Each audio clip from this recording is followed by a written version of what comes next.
Good evening, everyone. Thank you for joining us for the ISAS-SPF panel discussion titled Bear in the Room, Russia and the Indo-Pacific. This panel discussion is a collaboration between the Institute of South Asian Studies at the National University of Singapore and the Sasakawa Peace Foundation, Japan. Today's panel discussion aims to understand Russia's emerging role in the Indo-Pacific and its impact on the policies of the Quad and European countries in the region. Before we proceed with the event, we would like to request the participants to mute their microphones while the speakers are in conversation. If you have any questions or feedback to share during the proceeding, please forward them via the chat. They will be consolidated for the panelists to answer during the Q&A session later.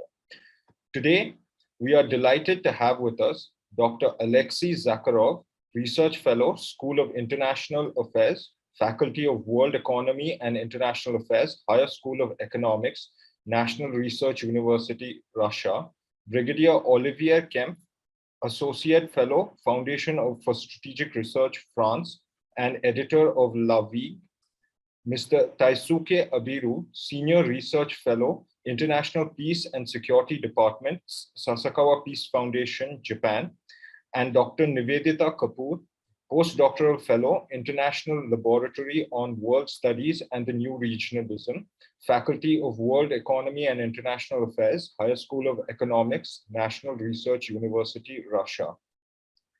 Dr. Yogesh Joshi, Research Fellow, Institute of South Asian Studies, NUS, will moderate this discussion. I now would like to invite Director of ISAS, Associate Professor Iqbal Singh Sevilla, to deliver the welcome remarks. Professor Sevilla, please. Thank you, Nishant. Good afternoon, distinguished speakers, ladies and gentlemen. On behalf of the Institute of South Asian Studies, ISAS, at the National University of Singapore, and the Sasakawa Peace Foundation, Japan, it is my great pleasure to welcome you to the panel discussion entitled The Bear in the Room, Russia and the Indo-Pacific. The Indo-Pacific is fast emerging at the center of global trade and the primary arena for emerging technological, connectivity, and governance challenges in the world. Various global and extra-regional players are increasingly shifting their focus towards the Indo-Pacific and deploying their resources in the region. Amidst the competition between the United States and China, Russia is amongst the powers that see scope for itself to enhance its economic, geopolitical, and security position in the Indo-Pacific. Under the leadership of President Putin, Russia has pivoted towards Asia. In 2015, Putin launched the Greater Eurasian Partnership, which was described as a vehicle for connecting Europe and Asia and linking the integration initiatives in Eurasia with key economies in East Asia and South Asia and the ASEAN states. While this idea largely exists at the rhetorical level, its formulation indicated a Russian vision of Eurasian cooperation in response to China's Belt and Road initiatives. Since then, Russia's eastward gaze is reflective of the realization in Moscow that its economic and security interests are deeply intertwined with the region's future. Thus, President Putin has identified China, India, ASEAN, and Japan as the critical points of Russia's foreign policy. The Russian approach to the Indo-Pacific can have important consequences for the emerging balance of power in the region. It introduces new complexities in the evolving alignments in the Indo-Pacific. At one level, it opens the potential for a counter-coalition to that of democracies trying to manage the rise of China.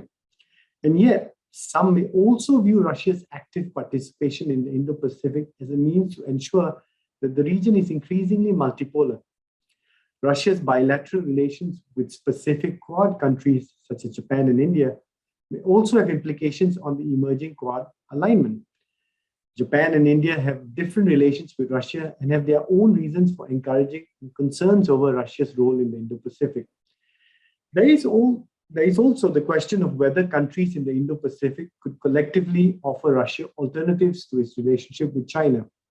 Of course, Russia's active participation complicates questions over Europe's role in the Indo-Pacific, not least given the current tensions in Eastern Europe, but also the broader fact that historically Russia's strategic outreach to Asia has been in response to tensions with the West.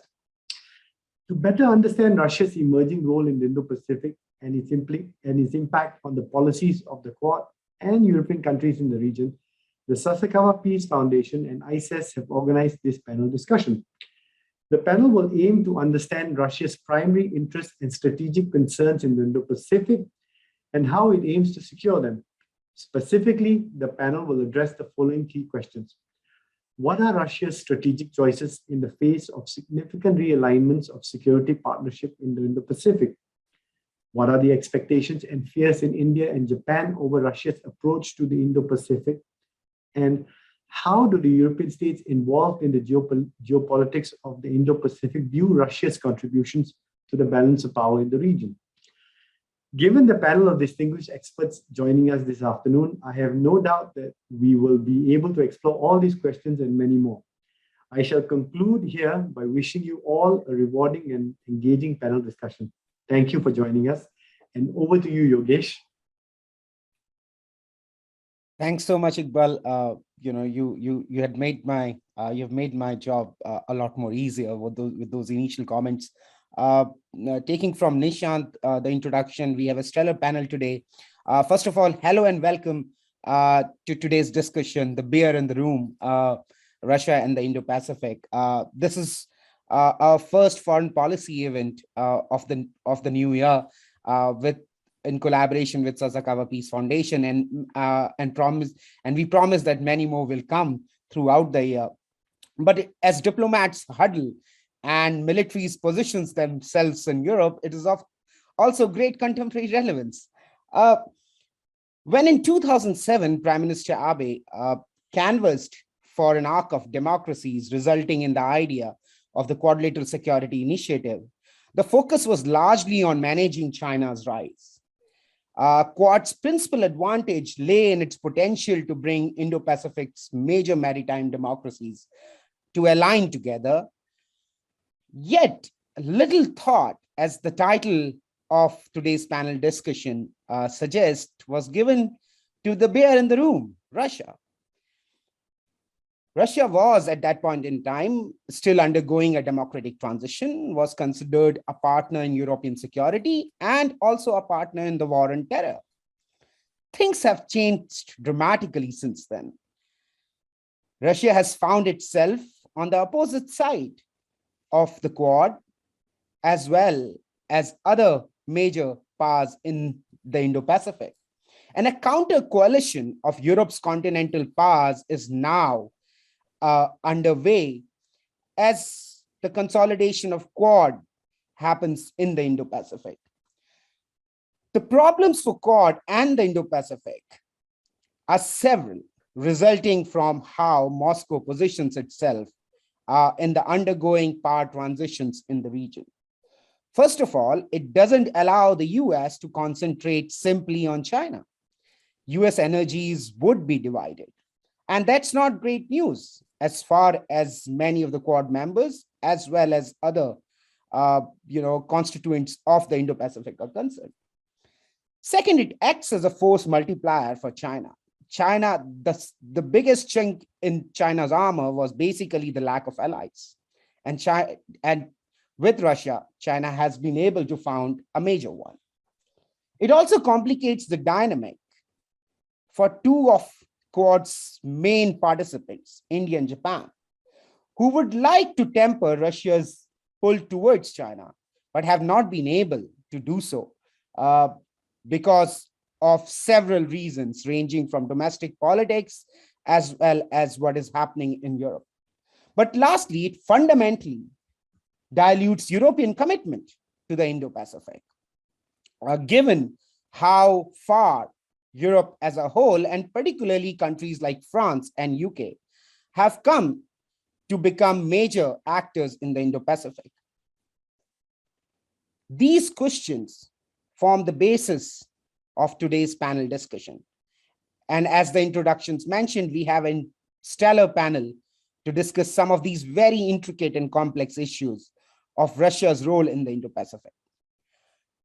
Without much ado, I will now move on to our very distinguished panelists, starting from the perspective from Russia, from Alexei Zakharov.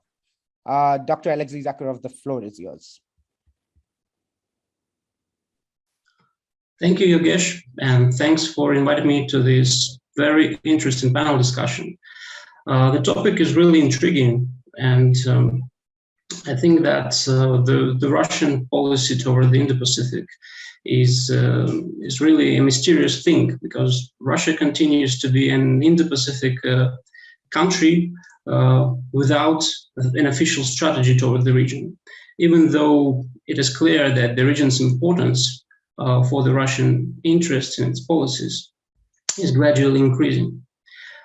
In general, Russia's views toward the Indo-Pacific concept remains unchanged. There were many critical remarks, as you may know, from the Russian officials with regard to the Indo-Pacific concept, most particularly the United States strategy toward the region. And just to cut a long story short, the Russian position consists of several assumptions, and here I have to quote some official remarks. First of all, the Indo-Pacific is believed to be an artificially imposed construct. The quote is regarded as a closed block arrangement, and there were also remarks that the US attempts to get India involved in military political cooperation and in its anti-China games.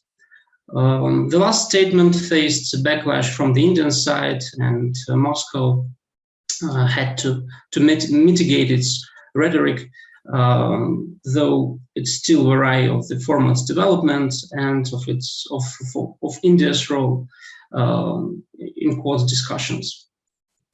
If we review these assumptions, it's getting clear how Moscow has viewed the Indo-Pacific through the United States lens. And the latest regional developments, in my point of view, convinced many experts and also officials in Moscow that the whole Indo-Pacific concept, the whole Indo-Pacific discussion is the United States plot to reinforce the alliance system in the region against China. And here I mean the evolution of the Quad, as the grouping has become more institutionalized.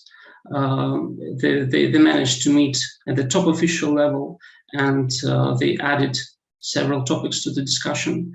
And of course, I mean the appearance of the AUKUS military agreement, which were perceived with some apprehensions in Moscow. These apprehensions are connected with different narratives. Some people express concerns on the topic of non-proliferation. Others point to the lack of clarity of this military alliance. But the most important concern that was expressed from Moscow, I think, is connected again with the US attempt to change the balance of power and to pull the allies in its confrontation with China. So it's the bottom line of Moscow's point of view. So there is also an expectation that the United States might seek an expansion of the AUKUS, the creation of the kind of an AUKUS plus, or would find another pretext to get more allies on board in case of full-fledged military confrontation with China. There are also views and apprehensions that the combined military potential of the United States, United Kingdom, and Australia might be directed not only against China, but Russia as well. And in this regard, there is a growing realization in Russia that the capabilities of its Pacific fleet needs to be upgraded, as it's currently not in its top condition compared to other regional powers. When it comes to other actors' policies in the region, they have stayed a little bit out of Moscow's primary attention. And here I mean the publications of visions by the European nations, by their visions of the Indo-Pacific concept of the regional developments. Even though I think that in the views of experts and specialists, the European presence is seen neutrally or even positively, as many point to to the importance of different wide-ranging agenda in the European Union's vision of the region, ranging from climate change to security of shipping and other important problems. But again, there are some opinions that the emergence of focus has created new fault lines, compelling European nations to align more closely with the US strategy, as their strategic dependence on the United States has been growing and may grow further. It's necessary to say a few words on Russia-China partnership, which is growing, and it's been growing as long as Russia's relationship with the West is severely strained. We have seen a growing political affinity between Moscow and Beijing, and there are also some indications of a closer military engagement. Most particularly, I would like to point out some joint maneuvers, joint naval patrols in the Pacific Ocean, joint air patrols over the Sea of Japan and East China Sea. I think that this kind of military engagement indicates a closer affinity between the two sides. There's been also more regularity in their exercises with third countries, like Iran, for example. A few days ago, there were trilateral exercises in the North Indian Ocean, and I think that this kind of cooperation becomes more and more regular. At the same time, we should take note of some positive signs indicating a possibly less hostile view from Moscow of the Indo-Pacific concept. And here I would like to highlight Russia's engagement with ASEAN nations, Russia's acknowledgement of the importance of the ASEAN Indo-Pacific outlook, which was expressed during the latest Russia-ASEAN summit, and Russia's express of interest to find promising areas of cooperation in this framework. I think that it's a small step forward in Russia's approach to the region, that Russia managed to call the region by name, and now it's ready to at least explore some avenues for cooperation. There was also, importantly, the first joint naval drill with ASEAN nations a few months back off North Sumatra along the Malacca Strait. It's also an interesting development pointing to Russia's interest to stay closely with the ASEAN on regional developments. And there was also a successful visit by President Putin to India with some important outcomes. I think that the Indo-Pacific, I don't know how it was referred during the meetings, but it figured prominently in the discussions, both between Putin and Modi, and during the 2+2 meeting between foreign and defense ministers. And another important thing, I think, is that Russia and India managed to agree on their joint, defense export to third countries. It had oblique reference in the joint statement, but the case of India's sales of BrahMos to the Philippines, I think, confirms Russia's approval of such cooperation, and it's being developed regardless of Russia-China close strategic partnership. So, to sum up all my points, I think that all these developments, all these positive developments, some shifts in Russia's approach toward the region may manifest Russia's flexibility and intention to stay on the same page with its regional partners like India and ASEAN. And even hopefully, it may be a testament to Russia's independent foreign policy, which is free from blind following of Chinese interests. I think I will stop here. Thanks, Alexei, for such a nice overview of Russia's perceptions and anxieties, engendering primarily out of the state of US-Russia relationship, but also the strategic necessities of Moscow driven by the changing balance of power, which is very, very interesting, and the engagements in the Indo-Pacific, and in some sense, somewhere down the line, a hedging strategy as well. So Moscow doesn't intend to keep all its eggs in one basket, and in the discussion, we're going to look at how Moscow intends to create wedges, particularly in the Quad, with its relationship with both Japan and India. But that's for later. Thank you so much. We will now move to the perspective from Europe, from General Olivier Kampf. General, the floor is yours. Thank you so much.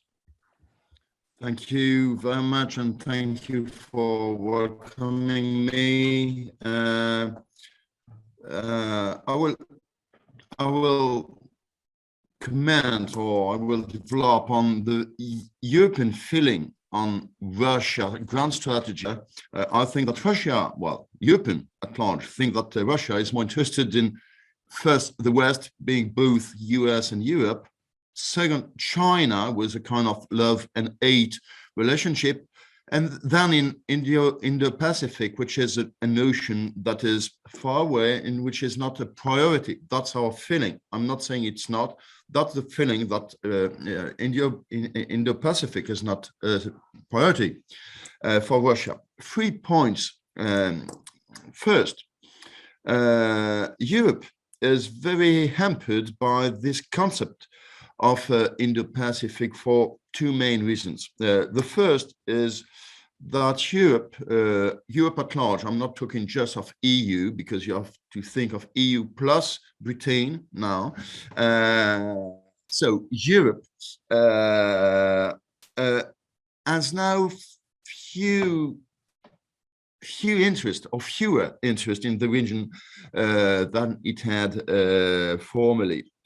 You have few colonial powers, and those colonial powers have less influence and less interest in the region than they had. If you think the UK, UK has a special relationship with Australia and New Zealand, of course, but those countries are doing their job themselves without, I would say, UK, despite AUKUS. We all know AUKUS, but we come to that. France has things in Western Indian Ocean, in Pacific at large, but not in the vicinity of China, which is the main focus, make things simple, which is the main focus of the notion of Indo-Pacific, gathering these 2 large oceans, which is another debate, but I don't want to open it. Okay, and then you may think to Netherlands, to Portugal, to even Spain, but those countries do not,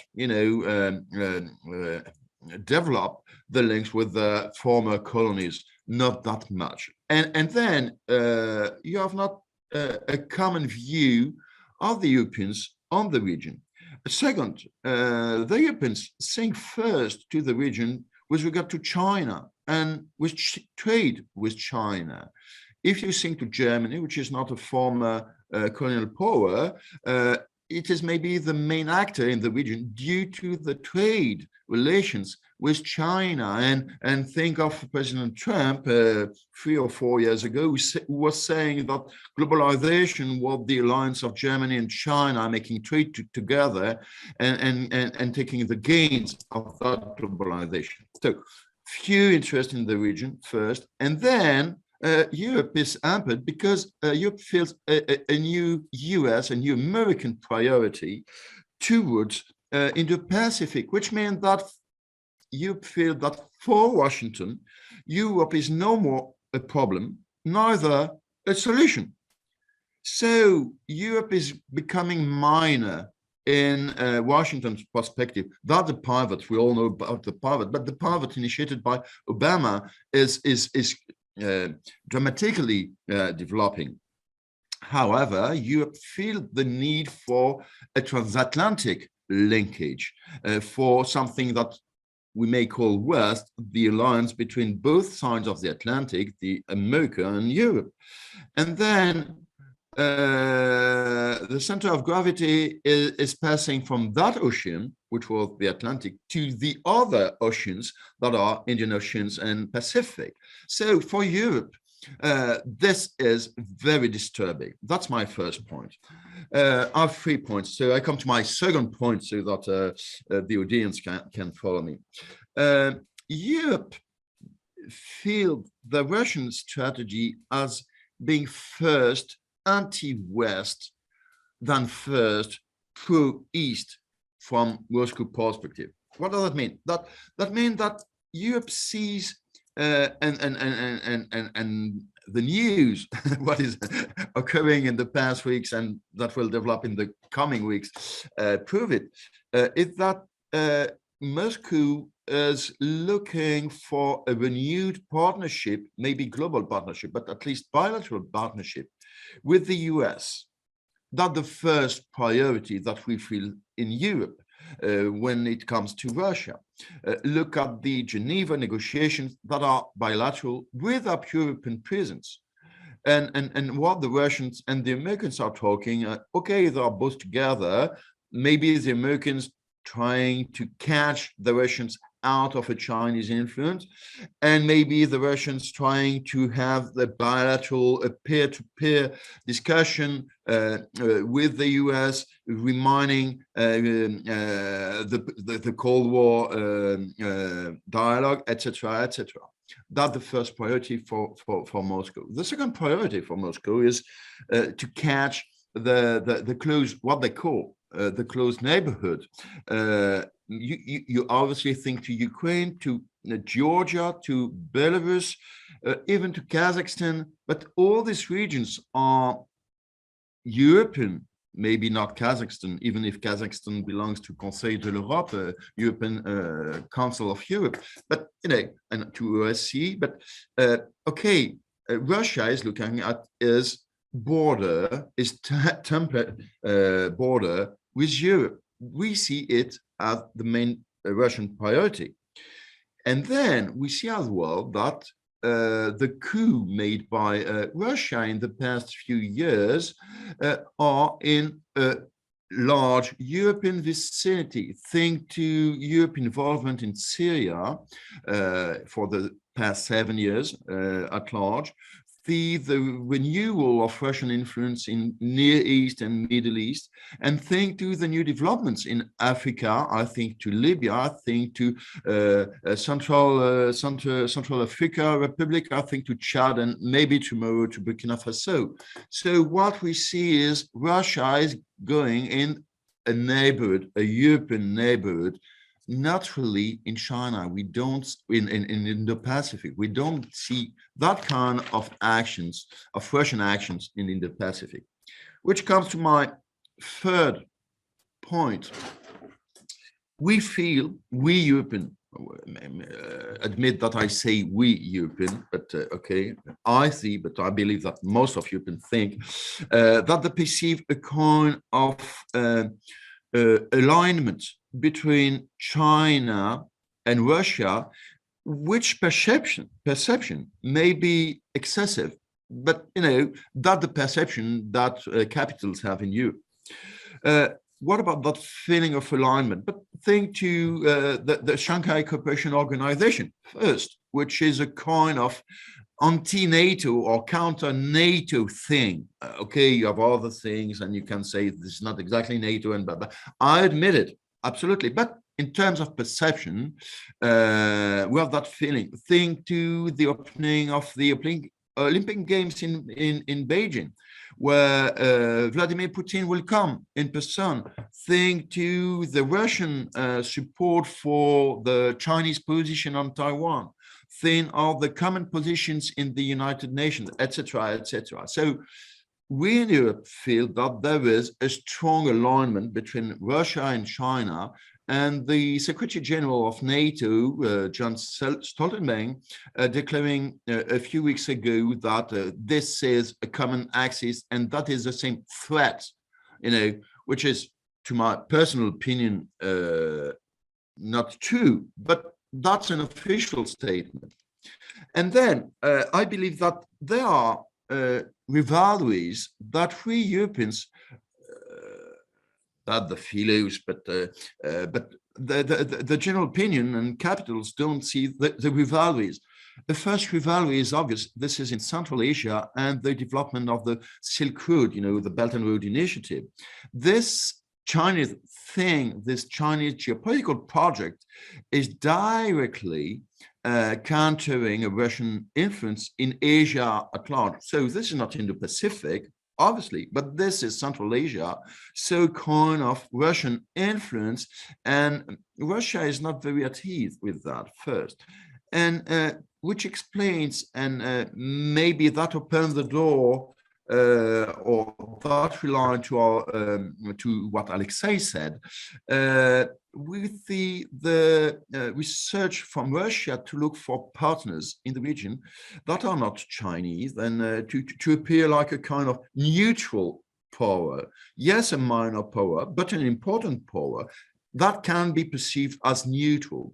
This is obvious when it comes to India, due to an history of relationships between the two countries. We can see it with Japan as well, despite the Kuril Islands issue, but we can see that Japan and Moscow may look together things. And obviously, I think to Vietnam, if you look to the weapons trade between the two countries and the selling of Russian weapons to Vietnam, Vietnam is maybe another anchor for Russia to have a kind of influence. So it comes to my conclusion. I hope I'm in time. So we in Europe, we have the feeling, the sensation of a stiffening, a Russian stiffening, despite the fact that when you look in details, that power is more fragile than it appears. And that Russia is conducting a strategy of what I call coup, I made a coup here, I made a coup here, without the global dimension of former USSR. And here, this is, and I insist on that notion of feeling, of perception.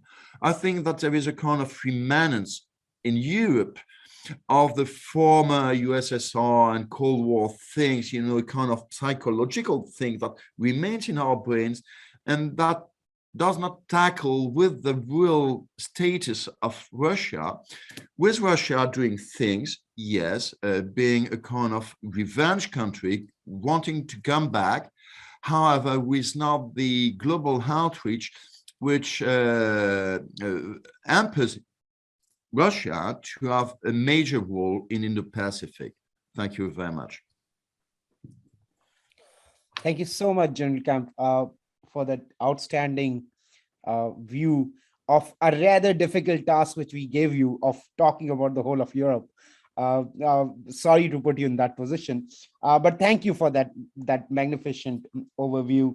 But also, in a sense, taking from your conclusion that the Russian actions doesn't appear to be influenced by overall grand strategy, but appear to be convulsions of anxiety, which is manifesting itself in different regions of Russian behavior, in a sense, in different regions of the world.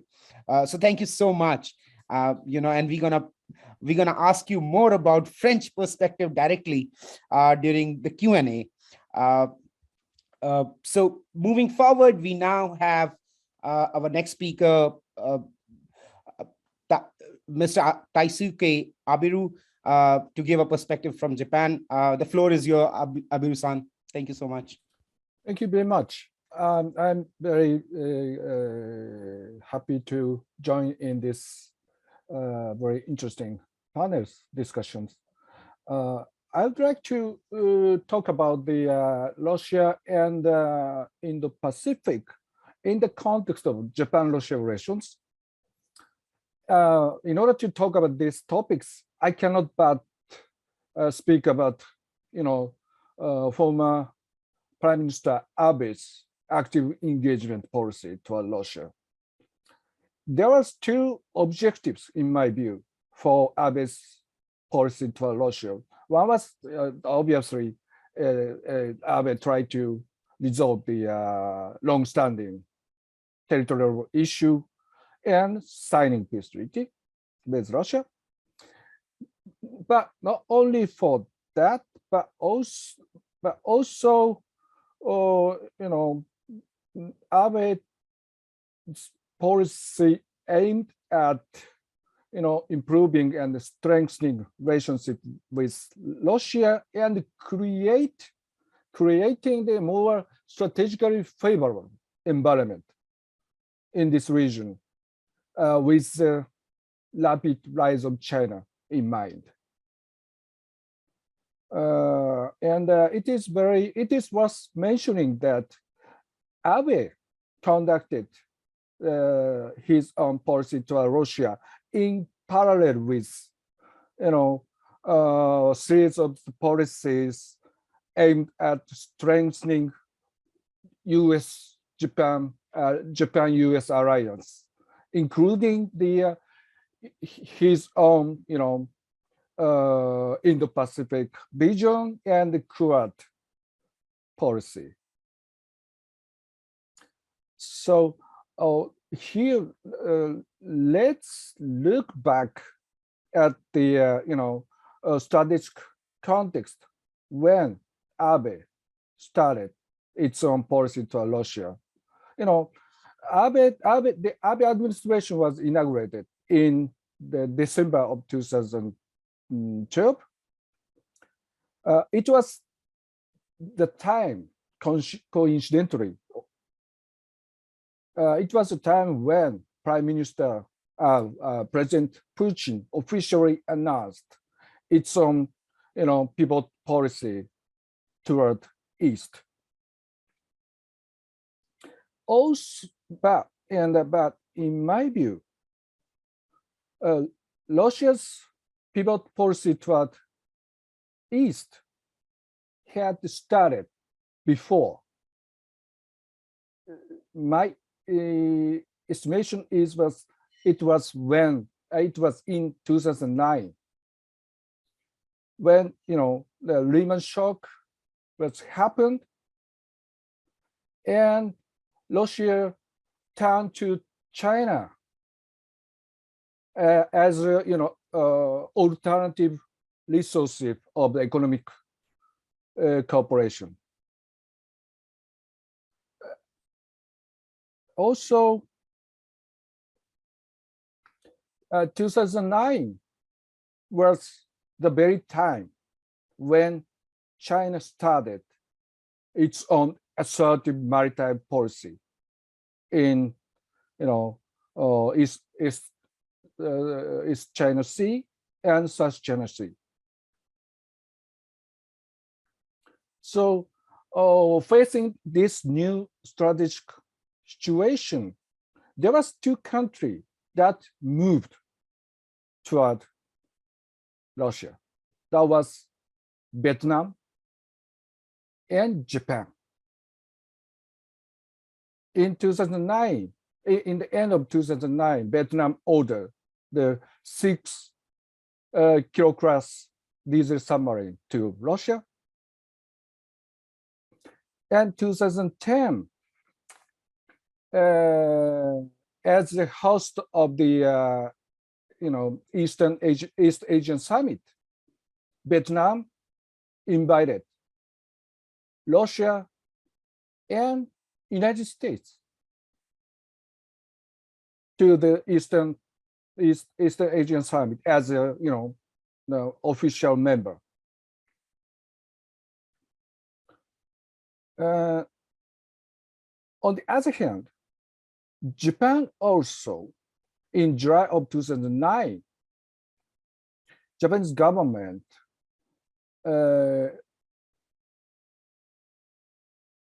agreed with Russian government to launch the strategic dialogue, trilateral strategic dialogue between Japan, Russia, and United States. At the tract level, but behind the tract, behind that, private think tank, there was at least government of Japan and the government of Russia. And the strategic dialogue between Japan, US, and Russia was conducted 3 times in 2010, 2011, and 2012. In short, against the backdrop of the rapid rise of China, Vietnam and Japan,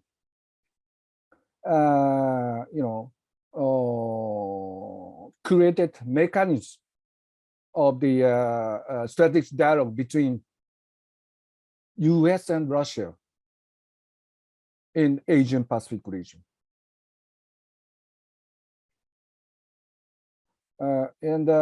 As far as, and actually, very interestingly, actually at that time, Russian think tanks and US think tanks also launched 2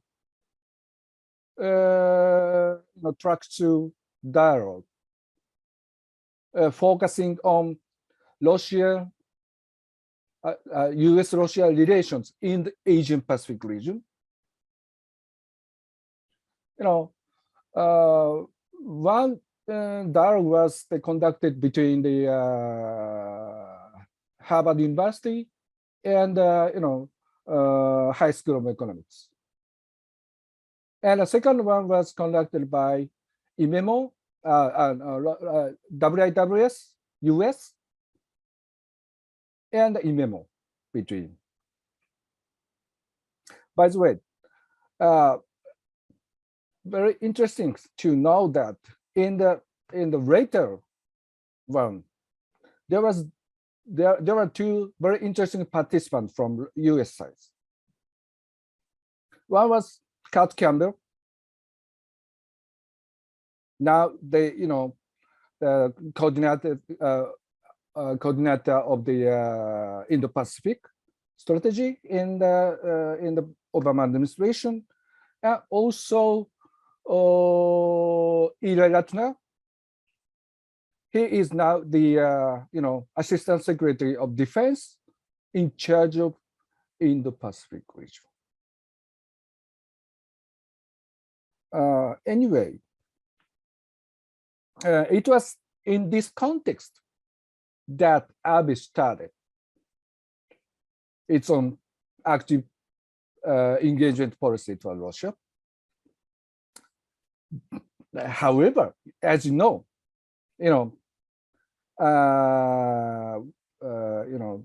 Ukraine crisis, which happened in 2014, dramatically changed not only the strategic environment in Europe, but also in this region, in the Asian Pacific region. Russia worsened dramatically relationship with the United States and Europe, and US and Europe imposed sanctions to Russia. As a result of that, Russia turned to China again, as a,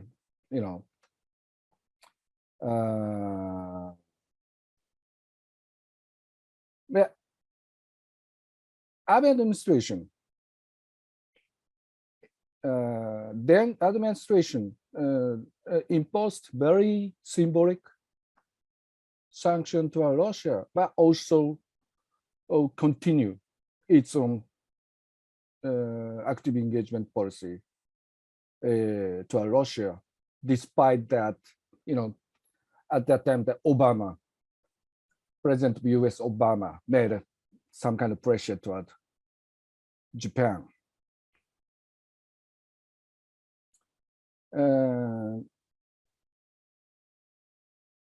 as I mentioned, Obama initially, negatively.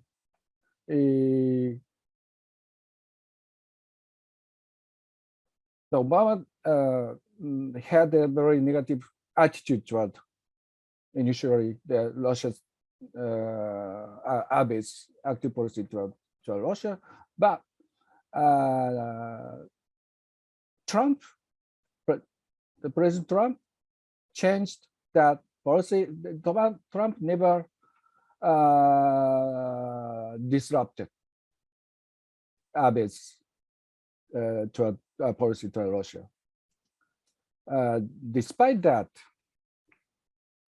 regardless of the Abe's, oath effort, however, their administration couldn't resolve territorial issue and sign peace treaty. And also contrary to the initial expectation and the Trump administration, US-Russia relations deteriorated further. And Russia strengthened strategic relations with China. Continue to, And it is now, as all the panelists mentioned, it is obvious that current Putin administration has a very negative attitude toward Indo-Pacific and the Quad. But having said that, in my view, Russia's strategic interest in this region, I mean the Asian Pacific or Indo-Pacific, has been more diversified, not only focused on China, and Russia, in order to keep its own, in order to preserve its own, strategic autonomy toward China. Russia understand that they have to diversify their relationship with not only focus on China, but with other countries in this region. So I think that Russia's China policy, it consists of two tracks. The main track is, balancing policy in order to counter the US pressure. The second track is, as the chairman mentioned, hedging policy in order to avoid too much dependence on China.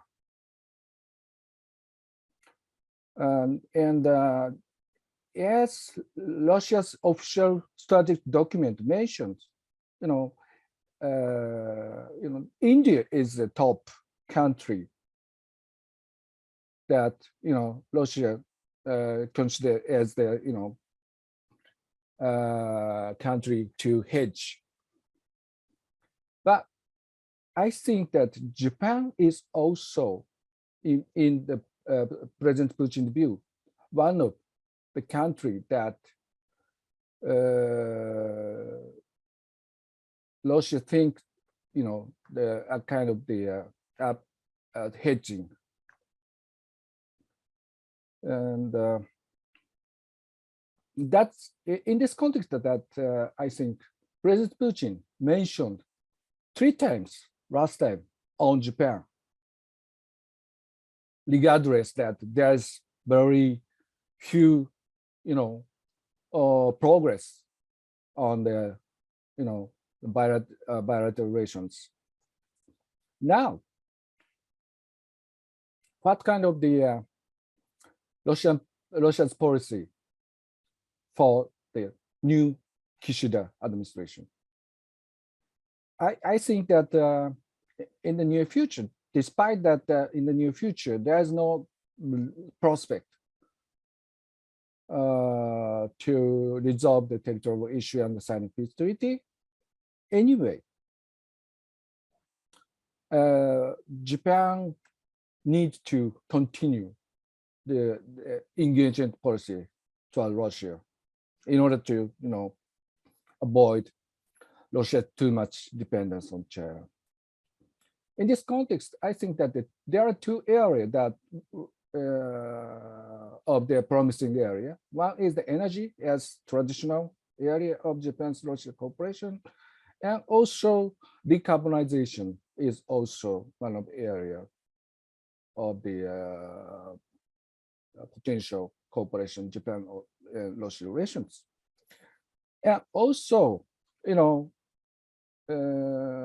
as long as Japan and India share the very similar concern about too much close relationship between Russia and China, it could be very useful to coordinate our policy toward Russia between Japan and India. Okay, I stop here. Thank you so much, Abiru-san, for giving that nice overview, even a historical perspective on Abe's policy, not only towards the arc of democracies, but also securing the northern flank, so to say, and that's the hallmark of strategy. But as we say, when the rubber meets the road, you never know. And that's what we have seen in a sense in the last 10 years or so. No one would have predicted or liked this or would have liked the situation as it has emerged today. But here we are. But we also need to kind of understand the complexity of not only Russian views, and I think a lot of anxiety in Moscow as well, as all the panelists have said so far, but also a lot of anxiety in the Indo-Pacific, particularly, in a sense of thinking about Moscow's policy with one perspective, so to say. And your talk then provides us a nice seg to very similar, thoughts which are in New Delhi as well. But before we move to our final panelist, just a housekeeping for all our audiences and participants. Please raise your questions on the chat box. Please text them and I will raise them on your behalf.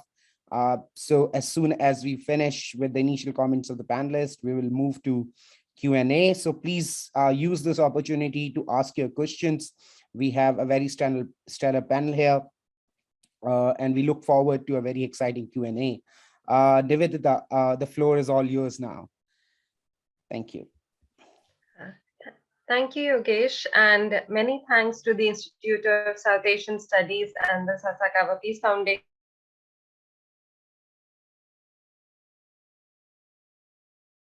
on India's response to Russia's approach to the Indo-Pacific. What are its expectations? What are its fears? And how India aims to balance this relationship. So, as Alexei has already pointed out, Russia has expressed very clear views that it has several reservations about the Indo-Pacific. And we have also seen the relationship with China emerge as the leading external partnership for Russia, especially after 2014. India, on the other hand, has embraced the idea of the Indo-Pacific. It has participated in the Quad. It has also steadily improved its relationships with each of the Quad members at the bilateral level, whether it's political or economic or defense ties. And it has also come to see China as its main challenge. So it is rather clear that India and Russia have different ideas about the Indo-Pacific. But if you look at the recent joint statement that was released after the Indo-Russia bilateral summit in 2001, and I'm directly quoting here from the joint statement, the sides agreed to intensify integration and development initiatives in the Greater Eurasian space and in the regions of the Indian and Pacific Oceans, unquote. So you see how carefully that has been worded. And we have seen this language before in the Indo-Russia statements, where both sides are trying to sort of bridge the ideas of the two sides, seeing the vast geographical space in both the maritime dimension and the continental dimension, and to see if there can be some areas of convergence. So you do see that there's some intention in both New Delhi and Moscow to not just be at loggerheads with each other on the Indo-Pacific. From the Indian standpoint, the logic has been rather straightforward. It wants to maintain its long-standing relationship with Russia. And India has for long argued that the relationship with India provides Russia with enough strategic space to maneuver, instead of leaving it sort of boxed in and leaving further towards closer ties with China. And it is here, it's not just the transactional benefits of the relationship we are looking at. Both India and Russia realize that neither of them is a superpower, and a wide-ranging, diversified foreign policy, it's to the benefit of both the sides, especially given how unstable the world order is at this moment. And we have actually struck that balance pretty well in several areas. But in the Indo-Pacific, this has been particularly tricky for both India and Russia. And it's clear that there are several challenges. So as China has been getting more aggressive and also impacting India's influence in the neighborhood, we have decided on a strong relationship with the United States and the West as the way forward to prevent the rise of hegemony in Asia. Russia, on the other hand, has had the opposite. It has gone the opposite way because its relations with the West have been declining and the relations with China have really been strengthened. This sort of rapprochement started during the Gorbachev period, and all through the 90s, then in the 2000s, this relationship with China was really nurtured. And today we see the results of those efforts, that the relationship between Russia and China are at like the best level in the present times. So that is the first challenge that India faces, that both India and Russia, we are tilting towards the opposite superpowers, which complicates the Indo-Pacific situation. Now, we did see a positive step in the form of, Russia played a very quiet, positive diplomatic role in bringing India and China to the table. This was way back in 2000 when India and China were clashing in eastern Ladakh. The question is, will Russia maintain this neutral role in the broader region, or will it decide to side with China when the issues are of broader regional security and don't involve just India? Or will it want to play a more multilateral effort, that kind of role? So we are not sure at the moment what kind of role Russia will play. I think India would like to see Russia build a whole set of diversified ties across the Indo-Pacific that would lead to a more balanced approach towards the newer concepts in the region. Or it would also be okay with a Russian neutrality. As long as Russia's actions do not strengthen the Chinese hand in the region, I think India would prefer some kind of a situation in that vein. And I don't think this is something which is necessarily a negative situation for Moscow. As Abhiru-san was pointing to Russia's pivot to Asia, to the east, which was it was announced almost a decade ago. It started even further back. And Russia really wanted to integrate itself into the Asia Pacific because it realized that, this world order is shifting towards Asia. And India would have absolutely welcomed its old partner in doing so. But the issue is 10 years later, Russia's pivot has not really been a huge success, which I think is part of the problem when Russia tries to formulate its policies towards the Indo-Pacific.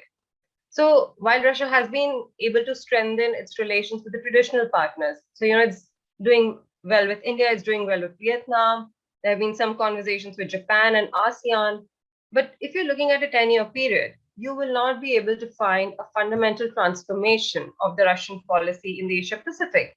So one figure is the trade figures. If you look at trade figures with China, they have grown very rapidly, but with the rest of the region, they have sort of remained stagnant.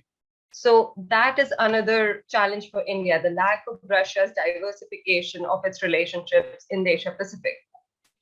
I think here, a lot of what India can do will actually depend on how Russia responds to these challenges.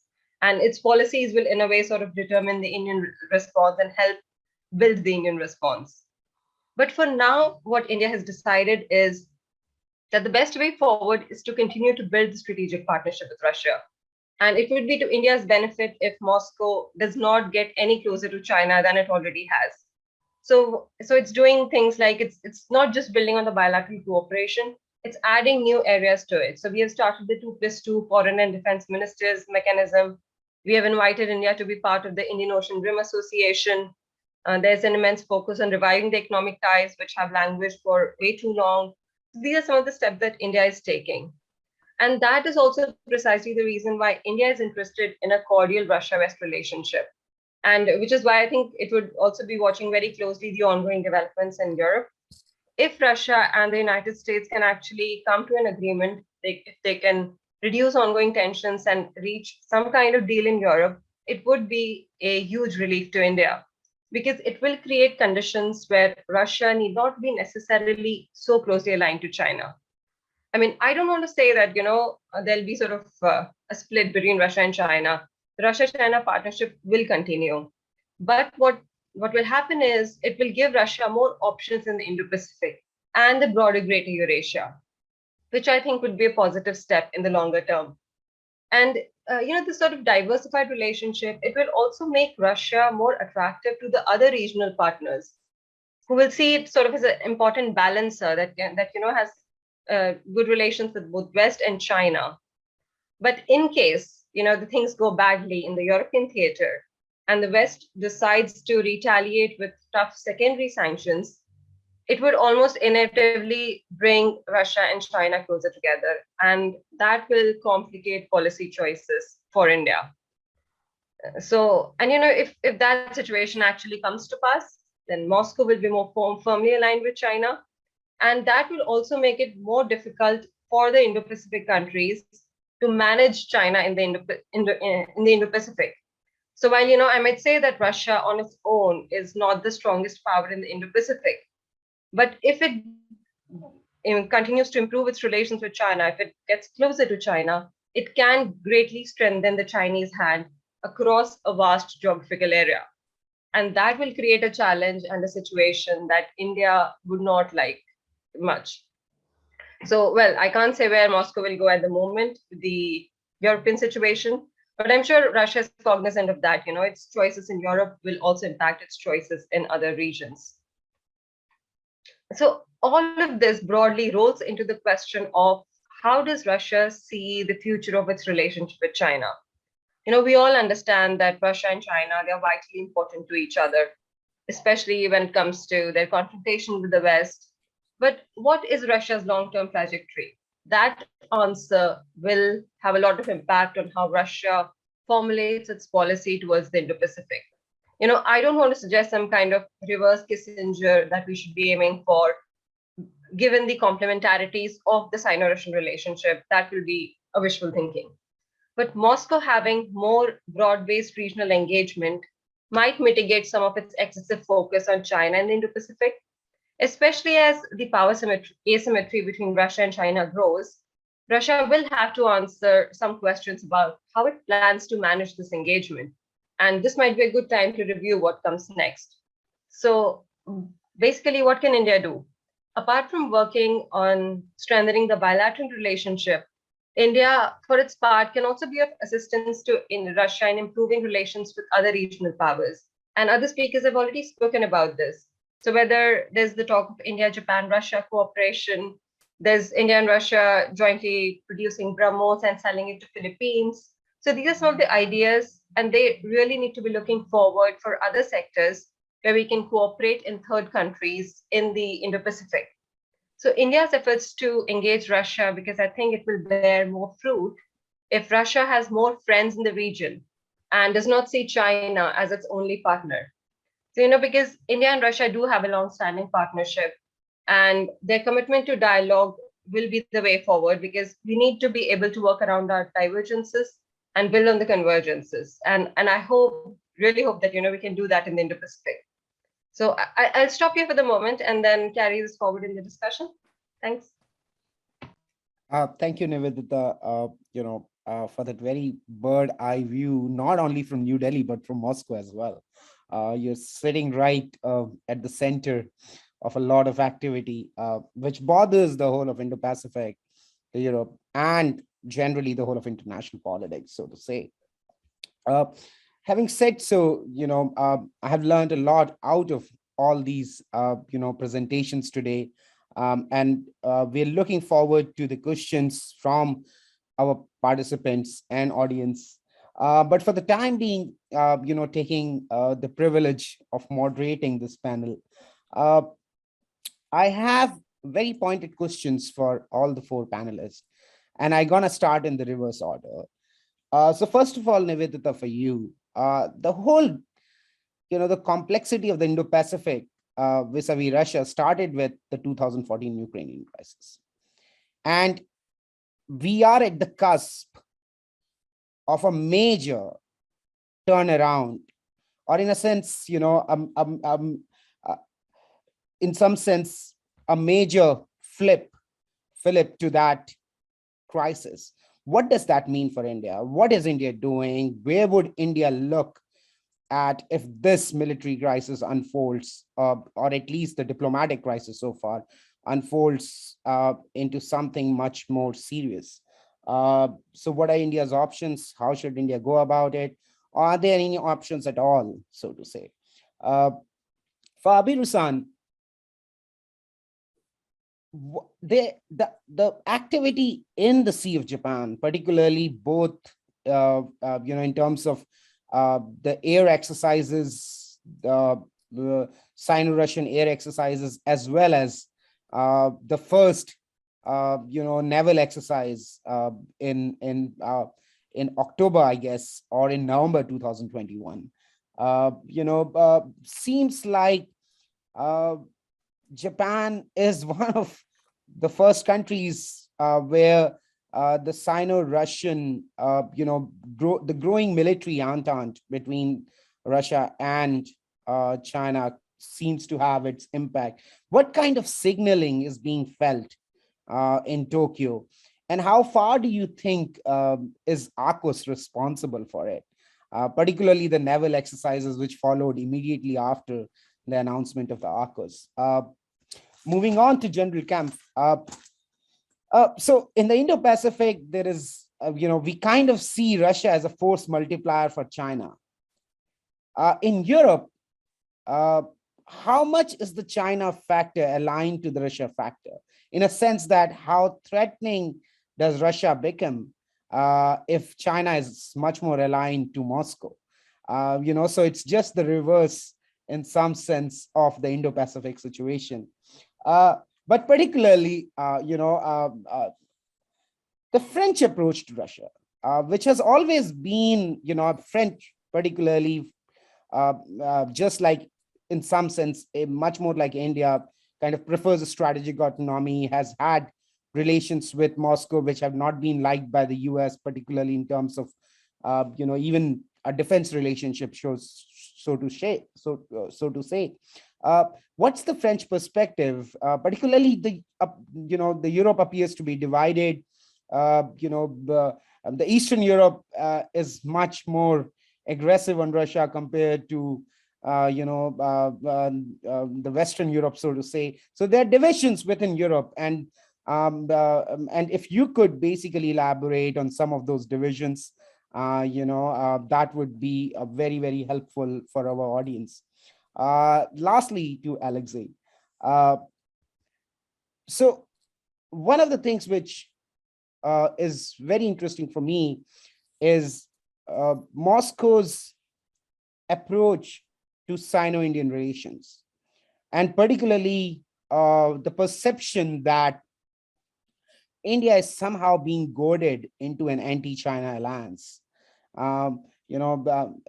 If I put my historian hat, during the whole of the Cold War, it was Moscow goading India into an anti-China alliance. In fact, Marshal Grechko at some point in time told Sam Manekshaw, who's the chief of Indian Army, that if you have a formal alliance, I'll put 50 ICBMs for your defense vis-a-vis China.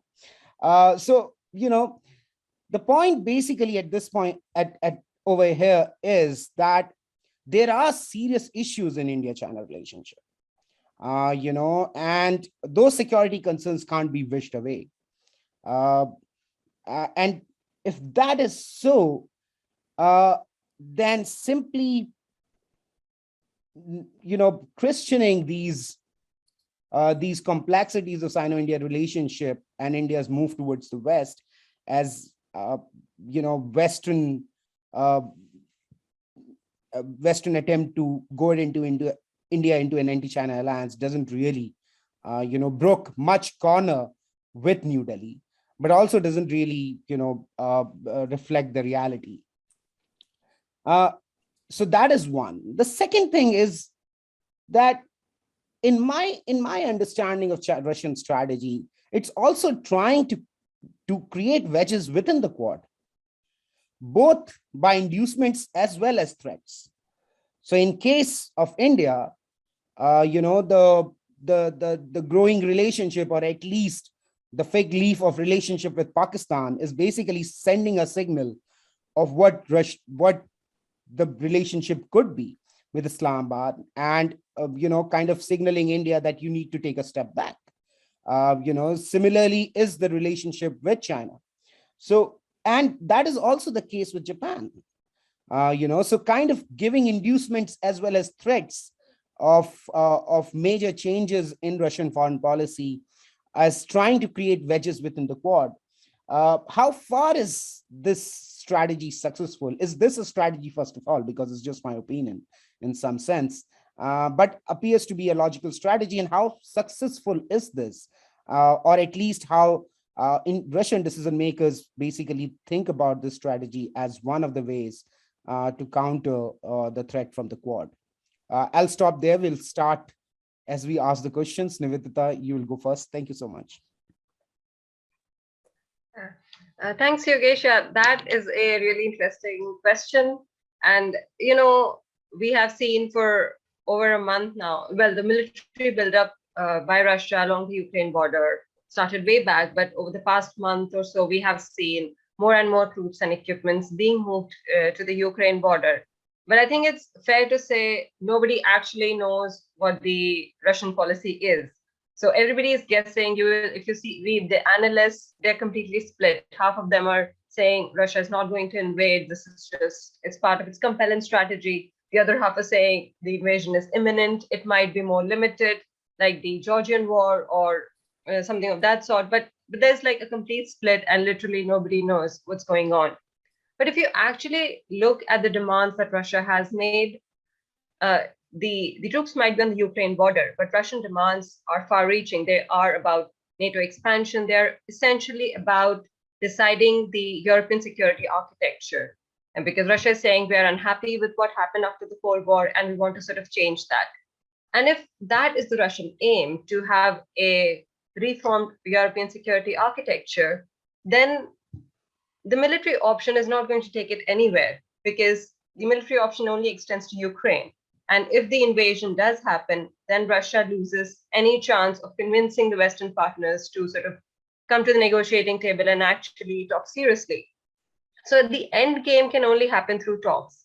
And, if that is a situation that would suit India, that is to say, that India would prefer the European sides, the Russians and the Americans to sit down at the table, get a deal on Europe so that that theater is secure. And if Russia feels secure on that European front, then it would be peace for a lot of countries.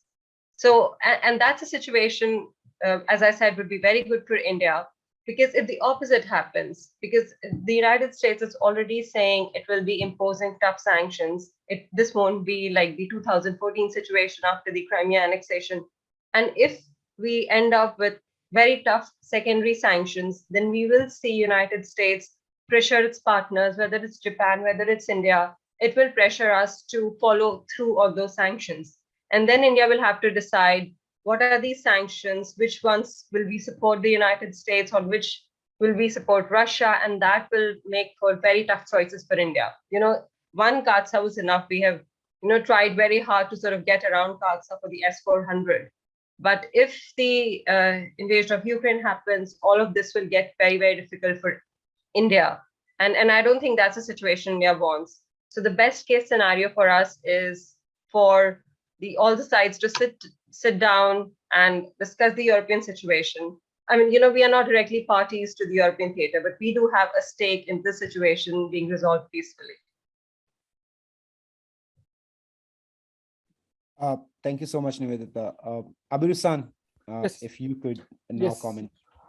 In my understanding, the Russia-China relations, strategic relations, entered a new stage in 2018 to 2019. Russia-China Air Force started to conduct a joint patrol over the Japanese Sea in 2019 and conducted 3 years in a row. And Russia and China Navy conducted a joint sea patrol surrounding Japan for the first time in the 2021, last year. And as I mentioned, Russia's policy toward China consists of 2 tracks. One is the balancing policy toward United States, and hedging policy toward China. So obviously, the current situation make Russia to sounds more loudly to counter pressure from the United States. But still, in my understanding, President Putin and the Putin administration clearly understand that in the future, too much dependence on China without diversification policy in this region could be very seriously damage to Russia's strategic autonomy in this region. So, from Japan's point of view, it's true that it's very difficult to manage these 2 direction of the Russian policy. One is, US is the Japanese ally, but we also understand that Russia need to make hedging policy toward not only toward India but also Japan.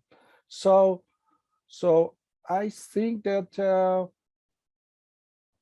the key point at this moment is that we continue to engagement policy toward Russia without damaging Japan-US alliance. That's the key point that Kishida administration should pursue. Thank you. Thanks, Abiru-san. General Camp, your comments, please. Yeah, thank you. I will come first to European division. Yeah, Europe is divided. You have those who think local and those who think global. Those who think global, that may be UK, France, Germany. I don't say that the others don't think global, but they have less interest. All the others think local. And if you think East to Western Europe, Eastern Europe is much more concerned by Russia than Western Europe, obviously. Second factor is geopolitics against geoeconomy. For instance, UK or Eastern European countries may be more geopolitics when Germany or the Netherlands or even some Scandinavian states or Italy may be more geoeconomic. And then the relationship with China differed. The more geopolitical you are, the more you are focused on Russia. The more geoeconomic you are, the more focused you are on China. You know, and this is another factor. The third factor is EU, non-EU, and mainly here you have UK against the others, and you cannot explain AUKUS, the AUKUS agreement, if you don't have the Brexit in mind, and if you don't have the project of Global Britain in mind, and etc. If I try to sum up, Europeans are first concerned by a US relationship, which explains why both political organizations of the continent, EU on one side and NATO on the other side, are preparing strategic documents, strategic compass for EU, strategic concept for NATO, and obviously the Chinese question, and I say first the Chinese question and not Indo-Pacific, neither Russian will appear here first. Well, for NATO, yes, Russia will appear first, but not for EU. However, the Europeans will have somehow to follow the United States in the main opposition to China, with Russia being a side actor in Washington's aid, even if for some Europeans Russia is a major actor. But you know, you have to compose, you have to balance the two perceptions. So you will see divided European countries trying to say, okay, Russia is important, but China and the Indo-Pacific is important, and yes, we will follow the Americans, as we did in Afghanistan. You know, in the past 20 years, we the Europeans, we followed the Americans because their strategic agenda was focused in Afghanistan, and then we went to Afghanistan saying, okay, it was our interest, war on terrorism and that kind of thing, when deeply they didn't feel very concerned by Afghanistan. That's the same with Indo-Pacific, even if some European countries have many links with China. And you know, you have that generous thing, you know, two faces thing is Indo-Pacific on one side, China on the other. Is Indo-Pacific a kind of containment of China? Probably in American eyes, but the Europeans are not very at ease with that idea of containment, thinking once again of that background of Cold War and containment of USSR. You know, Europeans don't want to contain, and you were asking about the French. This is a kind of balancing act of France saying, okay, we are good allies, we have good, you know, assets in the Pacific, and we are a global actor, and blah, blah, blah. Okay, very good. And yes, we will go with our friends, be they European or American. However, like the Germans, we want to have, you know, a kind of courtoise, relation courtoise, if I may speak French, and if you catch it, with courtesy relations with China, you know, not to be an harsh enemy, you know, or an harsh competitor. So European will try to find that kind of balancing act, you know, to be in the middle, not against China, not with China, with America, but not that much hard with America, especially as there may be some how to say that, and maybe some doubts on what America finally wants to achieve with China, because this is something we don't really know. So I'm sorry, this is, yes, Europe is divided, and they will find something very ambiguous, an ambiguous position, but probably because the context in Indo-Pacific and relations with China is ambiguous as well. Thank you, General Kampf. Strategy is sometimes or mostly ambiguous. You know, so if in reality, so to say, or at least the implementation of and the results of strategy are often ambiguous, unknown to those who strategize about it. We gonna move to Alexei for his comments now. Thank you so much. Yes, thank you. On your first question regarding Russia's position vis-a-vis Sino-Indian relations and the crisis in their relations, I have to say that, I mean, general truth that both are important for Russian interests, both regionally as part of Russia's attempt to build this greater Eurasia concept, whatever it means, and at the global level, of course, because, you know, sometimes at the United Nations on several issues, India supports Russia, whereas China stays neutral or tries to stay away from this or that point, and vice versa. So I think that Russia has appreciated support from both sides, and it's not gonna change its neutral stance toward their disagreements. With regard to the standoff, I think that Russia has been trying to pose itself as a mediator in their crisis. Initially, back in 2020, when this meeting was held in Moscow on the sidelines of SCO, I thought that it's actually Russia's ability to mediate between the two was exaggerated, even though there was Moscow agreement. So there were some practical results of the meeting, and there was subsequent disengagement in Himalayas. But now, as the crisis has no visible way out, I think that actually, if the two sides decide to really resort to some kind of mediation from outside, I think that actually Russia is the only power that can do so. Of course, there are probably some other considerations in terms of the difficult current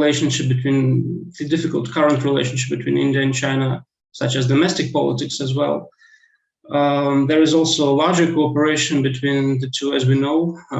India is wary of the Chinese growing presence in South Asia, of the Chinese growing aid to South Asian nations, investments, and debt trap diplomacy, and so on. But from the point of view of Indian fears of Chinese growing presence in the Indian Ocean region, for instance, there are some views in Russia that sometimes it's a little bit exaggerated, given that India still has its preeminent position in Indian Ocean, and theoretically, in case of the war, it can block the Chinese incursions in the region. So, I mean, there are different views, but in general, Russia has huge hopes for the restoration of India-China relationship. Also taking into account Russia's hope for the trilateral format, Russia, India, China, RIC, which Russia views as, you know, as an important global format where three Eurasian powers can discuss most pressing issues without the Western participation, and probably come up with some alternative visions, come up with their own visions of what's going on in the world. So I think that taking this into account, Russia will try to, monitor their relationship and again, stay neutral. There are no other options for Russia, given the importance of both countries. With regard to the second question, I think that, of course, there may be Russian interest to drive a wedge in the Quad, but I think it was addressed through direct talks with India, or probably it was implied by Russia in the remarks of Russian officials. Some of these, as I mentioned, were quite insensitive and caused the response from New Delhi. But I think that Russia was saying to India that it's really alarmed by the level of its engagement with the Quad nations and the possibility of the format emerging as the kind of military arrangement. When it comes to Russia's Pakistan policy, I think it began long before the Quad re-emergence in 2017. So it was not connected with the Quad. But here you are right that some aspects of Russia-Pakistan partnership imply or point to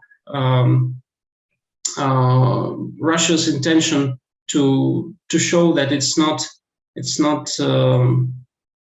satisfied with the level of growing cooperation between India and the United States. It's defense and security partnership, particularly. So military exercises with Pakistan and the exploration of potential of military supplies to Pakistan, continuation of military supplies following this small arms deal in 2015. I think this all point to like Russia's messaging to India that the relationship could be developed further, and that the unofficial agreement that exists that Russia will not cross India's red lines in its relationship with Pakistan may be reconsidered in case India's partnership with US will grow further. But I don't think that it has to do with the Quad. It has to do more with the United States. Thanks, Alexei. We now have a number of questions, and I'm gonna, start with Nivedita again. So there are two questions for you, Nivedita. One is Nishida-san asking about how India would want to balance the commitment in Indo-Pacific through Quad and its relationship with Russia, which I think is a very interesting question, because the onus is much more on India as well, and particularly how it creates a credibility gap, vis-a-vis India's approach to the Quad. The other question, just a minute, I need to flip through this. There was another question for you. Okay, I can't really find it right now. There's just too much on my chat box. So the other question is for Alexei by Nishant. Is asking that given the growing instability in the Taiwan Straits, what is Russia's perception of this instability? What will be its general perception of conflict in Taiwan Straits, East or South China Sea? And I also want to kind of raise this question for Abiru-san, whether there are any, Japanese perspective on how Russia would react during a crisis in the Straits, when there is when Japan in some sense would be involved in a crisis in the Straits, or at least that would be the expectation from the US, given the deployment and the military bases. It's very difficult to see Japan being out of a major crisis in the Taiwan Straits. So whether there is any discussion in Tokyo of Russia's reactions and how it may complicate Japan's position. One of the very interesting questions is asked by Alex, and this is something which is being noticed, is the similarity between Russian tactics, both military as well as diplomatic tactics in Europe, and the Chinese tactics in the Indo-Pacific, where there are elements of coercive diplomacy involving gray zone tactics below the threshold of actual use of force. Is there an active collaboration, or are the two countries just taking notes from each other? And this then then is being painted as a, given the domestic political systems in both countries, is now also painted as as strategy of the authoritarian countries, or as I try to put it, as the axis of Eurasian axis of continental authoritarian countries, so to say.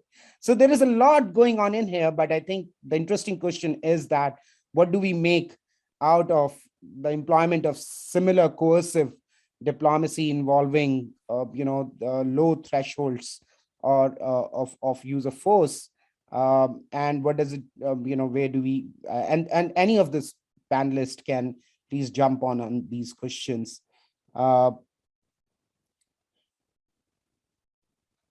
I'm just going to look at my chat box. Yeah, and the last question is for General Camp. France is a major European military player in Asia with regular military deployments. How will a deterioration of the situation in the Ukraine border affect its military strategy in the Indo-Pacific? And lastly, I think we'll take another set of questions after this. So please go ahead. We can start with Nivedita in the same order. Okay, yeah, those are really interesting question about Quad and India, and how I am thinking of the situation is that, when India formulates its foreign policy, we have to see it as a middle power trying to sort of navigate this changing international order. And as we are not a United States or a China that can sort of the kind of policy that superpowers follow. So we do need a whole variety of partners. So why is this relationship with Russia so important for us? It's not just because we were friends with the Soviet Union, we have a historical relationship. All of that is part of it. But we have very real interests involved. About 70% of our defense platforms come from Russia. Even though our imports of Russian weaponry might have sort of, in terms of overall percentage terms, might have decreased a bit in recent years, but Russia still is a very, very crucial arms supplier to India. And especially given the defense situation on our borders, we do need active Russian support. So you'll remember when the India-China clashes happened on the border, the defense minister traveled to Russia to make sure that all our spare parts would be supplied to us, because that's how crucial Russia is to our defense capacities. Also, Russia is incredibly important for us in the Eurasian region. So whether it's Afghanistan, whether it's Central Asia, whether it's Middle East, we cannot afford to not have a good relationship with Russia, because in all of these geographies, Russia is a very important power. And India has very relevant active interests in these regions. So if I would request you to imagine a counterfactual, what happens if the Indo-Russia relationship breaks down? Not only does India face huge problems in all of the areas that I have mentioned just now, it also means that Russia barely has any strategic partners in the region. So if the Indo-Russia relationship is not working, then who are its key partners? It's left with Vietnam. It's left with the dialogue with Japan, which is, we don't know how with the new prime minister it's going to pan out. So it only sees China as its options. And if Russia and China get together, they have not formed an alliance till now. But if we compel Russia to get into an alliance with China, that would weaken the Quad position in the region. So I don't think India's relationship with Russia or Japan's relationship with Russia actually weakens Quad's goals. And I believe that the other partners also understand this, that, you cannot, in the 90s, the West thought that Russia would sort of not rise. We have seen, and today we see the impact of that, because now Russia has sort of become a resurgent power, and now it wants to use force to bring about the kind of solutions it wanted in the 1990s. So there's no point in overestimating Russian power, but I think it will also be dangerous to sort of underestimate the Russian power. So and because India has such good relations, I don't see any reason for it to go around, sort of damaging those ties till we know actually, what kind of world order is actually emerging. Thank you, Nivedita. Very subtle, but in a sense that just pointing out, the strategic necessities of India. but in a sense that sometimes conditions force you. We haven't reached those conditions yet, but definitely the tides of international politics are very difficult to predict. Abu-san, if you Yes. want to talk about the Taiwan Straits, Russian role, Japanese perceptions, and also the gray zone tactics. Yes, it is the official policy that Russia recognizes one China policy, and diplomatically, Russia always supports China in the over the China Taiwan relations, but if actual military related crisis happen in the Taiwan Strait, I think that, of course, diplomatically always support China, Russia, but Russia will, I think, try to distance itself from the military conflict as much as possible, I think. But the Russian colleague also could answer to this question, but this is my understanding. But also that depends on at the time of the crisis happening, how much Russia's diversification policy toward Japan, India, ASEAN succeeded. Also, this factor also plays a role. But at this moment, I think that Russia tried to distance itself in particular military conflict as much as possible. That's my understanding. Thank you. And it's not as if China is helping Russia in Ukraine or in Europe. So in a sense that I think that caution is very well is kind of very well received in some sense. And we now going to move to General Kampf. Yeah, I have two questions. One on comparison between Russia and China tactics. I don't believe that there is an active collaboration on that kind of topics for many reasons. I think that at the end of the story, Russia and China are competitors. So keep that in mind. So they may play the theater that they are good friends, etc., etc. They may play a diplomatic alliance, and they do it very well. However, at the end of the story, these are two very different powers that may be competitors. That said, if you look to what they did in the past decade, I think that both of them used the same strategy of test under the threshold. If you accept the formula, test, yeah, the test, and sometimes they grip. If you think to what happened in the parcels, in the Spratlys, or what is going with the air incursions in the air defense zone in Taiwan, etc., from the Chinese part of, if you think to what Russia did in Crimea or in the Donbass, etc., etc., yes, okay, they do it. However, I think that Russia has more experience of military projection and use of force than China. China is telling much. I'm not sure they are that good in acting in real life, and okay, they can do things and they're improving and blah. I admit that. I'm not saying this is a ghost power. This is a real power. However, I believe they will hesitate in any direct confrontation, which Russia will hesitate as well. But maybe Russia is keener for escalation than Russia. That's my feeling.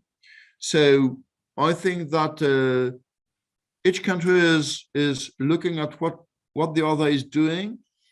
There is a kind of tacit alliance. Okay, you do things and the US are busy in your side. So there is an open window for me, and so I can do things because they are busy on the other side. So yes, they do that perfectly.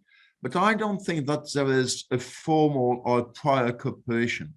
You know, I think that both of them are opportunists, if you know what I mean. So this is on your first question. On France, you know, first, I don't believe, but this is my personal opinion, and there are huge debates in France on is there a possibility of war in Ukraine with Russia, blah, blah, blah, blah, blah. Who are fighting, all scholars together, yes, no, blah, blah. Okay, doesn't matter. My personal opinion is no, there won't be any Russian direct aggression on Ukraine, but I may be wrong, and you know, predicting the future is very difficult. I'm better at predicting the past, you know. Okay, however, what we see is a kind of upheaval of the Western posture. You may have seen the statement by the US of reinforcement of NATO and US troops in Western Europe, but in NATO countries, you know, Hungary, Romania, Bulgaria, etc., that may reach 5,000 troops with battle groups of 1,000 troops. If France provides a battle group of 1,000 troops, which is maybe something that President Macron suggested, it's not a big deal for France. Okay, I'm not saying we are superpower, but you know, we can observe a deployment of 1,000 guys in Romania or somewhere. We can do it. And to answer directly to the question, will any increased involvement in Eastern Europe from France affect its Indo-Pacific involvement? I don't think so. Depends on how much the crisis, how deep the crisis, how, you know, how harsh the crisis evolve, obviously, but you know, I think that this will remain under control because every country will try to remain under the threshold. That said, I believe that, and we are in a presidential election process in France, with a presidential election in 3 months' time now. I believe that the next president, whoever he is, will increase France's involvement in the region, be it in Indian Ocean, especially with India. I saw a question on France-India relationships. Yes, I believe that there will be an involvement of that relationships. I believe that France will try to develop relationships with countries in the region.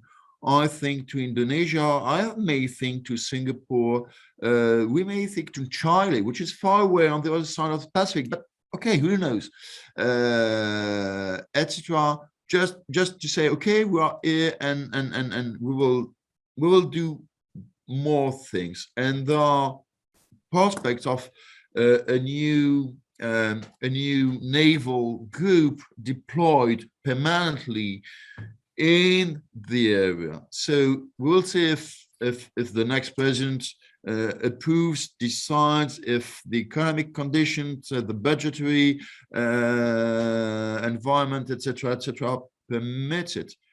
But to answer the question, I believe you will see more France in the region in the next decade than you have seen in the past decade.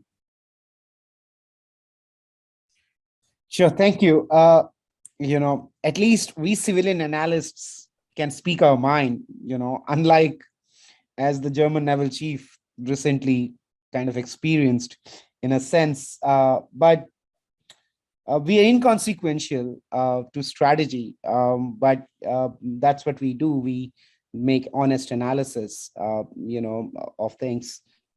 But now we move to Alexei. Final comments from you. Yeah, I will respond briefly, and I will move on from where General Kampf stopped. I mean, regarding Russia and China coordination of their policy, I think that, and I agree that Russia and China are too big for their comfortable coordination and for their comfortable coexistence. And even if we may imagine some joint strategy for authoritarian states, I think that it's really difficult to imagine how Russia and China could, have a joint center of their political decisions, and that Russia would inform China in advance of their military deployments in Eastern Europe and vice versa from the Chinese point of view. And actually here we should also factor in that the Russian defense is the, I would say, least satisfied part of the Russian system with regard to the close embrace with China. I think it's one of the layers of Russian foreign policy making, which is wary of being too close to China. So I think that in terms of their military activity, at least we cannot assume that they may take decisions jointly.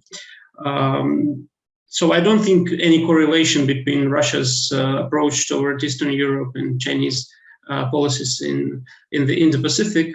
And moving on to Taiwan Straits, I think that at least Russian official approach that Taiwan is part of China, and I think that Russia is acting on this issue like it would have liked China to act. It's a kind of a neutral position, but it's a positive neutrality toward the Chinese official approach. So I think that Russia would also want, in this similar case, that China would, if not endorse or accept its legitimacy to act, but at least to stay calm and to stay neutral on this. It's more interesting on South China Sea, as where Russia, despite officially supporting China, has been pursuing its own interests, given its close ties with Vietnam, given its economic interests in the region, and more particularly energy interests even in the disputed area. So there was no any change of Russian approach, and I think that Russia's energy company continues its exploration in the disputed area despite the unpleasure from the Chinese side. So here it's more nuanced. There is more nuanced position from Russia, and I think that's again an indication that there is no full coordination between the two sides, and there will be still much space for pursuing their policies and interests in different parts of the world. Thanks, Alexei. Before we move to the closing comments by Chano-san at Sasakawa Peace Foundation, I just have one more question for Abiru-san, quickly, if you can. Svetlana is asking that since Prime Minister Abe and Prime Minister Suga's two-track approach towards Russia did not really produce any positive results, especially regarding the Kuril territorial dispute and the peace treaty negotiations, what lessons can PM Kishida learn from his predecessors to be able to maintain and succeed in the effective engagement policy vis-a-vis Russia? Quickly, if you can. Thank you so much. I think that Kishida administration should clearly understand what kind of strategic context exists over current Japan-Russia relations. Without clear understanding of that, we could make mistake. That's one point. And we should focus on the mutually beneficial area of cooperation. That's the two key lesson that Kishida administration could learn from the previous administration. Perfect. We are right on the dot as far as time is concerned. I have learned a lot out of this discussion, as I'm sure our audiences all over the world have. We have had a very honest discussion on a topic of immense importance, with immediate contemporary relevance, so to say. I will now hand over the floor to Ms. Junko Chano, Executive Director, Sasakawa Peace Foundation, Japan, for closing comments. Chano-san, the floor is yours. Yes, Yogesh, thank you. And I'm trying to, activate my video, but I keep receiving a message saying that somebody has been controlling my video, and so I'm so sorry that I cannot show myself on the screen. I am afraid, but nevertheless, I really would like to thank all the participants, all the speakers, Dr. Zakharov and General Kemp, Dr. Kapoor and Mr. Biru for your insightful presentations. And I certainly appreciate all of you for sharing with us country and regional perspectives that then led us to such an insightful and inspiring discussion on the presence of Russia in the Indo-Pacific context. Let me also thank all the participants for joining us today and actively engaging in these conversations. Needless to say, Yogesh did a great job as always to navigate such colorful and rich discussions. So I really would like to thank all of you for this really, really insightful discussions. Indeed, the discussion was so diverse that spanned the two regions of European continent and the Indo-Pacific. And also, I feel that the things become more and more intricate and complex as you speak. And in that sense, you really make convincing arguments of all the things that are happening and how each country and region would deal with these difficult situations. In looking back, when we initiated our project with ISAS in 2020, little did we know this kind of rapid and dynamic development in the Indo-Pacific region in terms of security. And I'm proud that together with ISAS, we have managed to organize 4 webinars and 4 closed-door expert roundtables on issues ranging from the Quad institutionalization to Europe's engagement in the Indo-Pacific. Reports and video records are available on our respective websites, so please have a look at them. And finally, let me welcome Dr. Iqbal, who recently have taken the position of the directorship of ISAS. Together with Dr. Iqbal and ISAS members, the Sasakawa Peace Foundation will continue working on addressing emerging issues that would deeply affect the security of the Indo-Pacific region. So thank you very much. And I'm so sorry that, I don't know why it happens, but I really cannot activate my video. So I'm so sorry that I cannot show myself, but, I have full respect of all the participants and all the speakers. Thank you very much. Thank you, Chano-san. We couldn't see you, but we heard you loud and clear. Okay, that's great. I don't know why it happens. Yeah, particularly when technology seems to, especially when in these conditions we can't meet physically, and technology is only the only. Oh, Oh, finally, no. yeah. Oh my God. So I think I don't all know is well. All right. Great. Thank you. Now I can see. I can Yeah. see all of you. Great.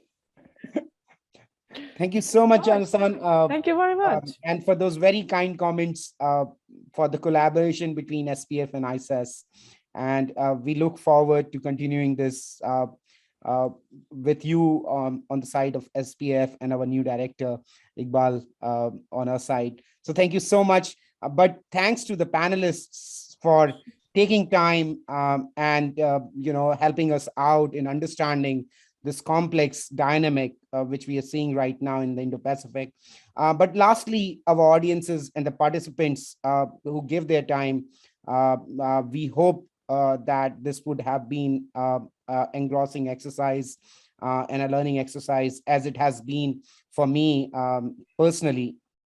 So thank you, over and out till we meet next, and hopefully things will calm down. And we will have fair weathers, as we say. Thank you so much. Thank Bye-bye. you, everyone. Thank you. Thank you. Thank you. Bye. Thank you. Thank you very much. Thank you.